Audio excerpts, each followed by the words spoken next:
Le président ukrainien Volodymyr Zelensky a accusé mardi la Russie d'avoir délibérément ciblé des civils lors d'une attaque dans la ville du nord-est de Soumy, où 3 personnes ont été tuées et au moins 20 autres blessées. La ville a été intensément bombardée après que le président russe Vladimir Poutine a ordonné à ses troupes de créer une zone tampon dans la région de Soumy, qui est frontalière de la Russie. Les Russes ont lancé une attaque féroce sur Soumy, ciblant directement la ville et ses rues avec une pluie de roquettes. C'était une attaque totalement délibérée contre les civils, a déclaré Zelensky dans un post sur les réseaux sociaux. Il a publié une vidéo des services d'urgence montrant des véhicules détruits et le corps d'une victime étendu dans la rue. Les responsables locaux ont déclaré que la Russie avait lancé 5 roquettes MLRS sur la ville vers 9h du matin.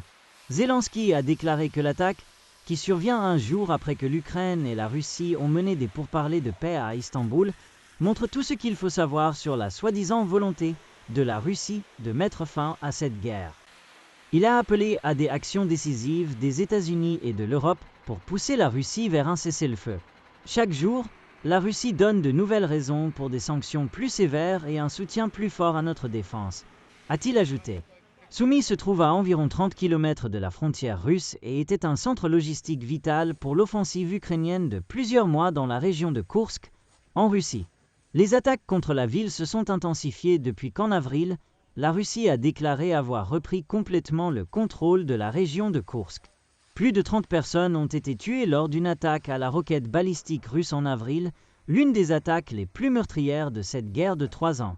Zelensky a déclaré la semaine dernière que la Russie rassemblait environ 50 000 troupes pour une offensive dans la région. Une attaque distincte par drone à Kharkiv a tué une personne, a déclaré le bureau du procureur, tandis que les villes d'Odessa et de Tchernihiv ont également été touchées pendant la nuit.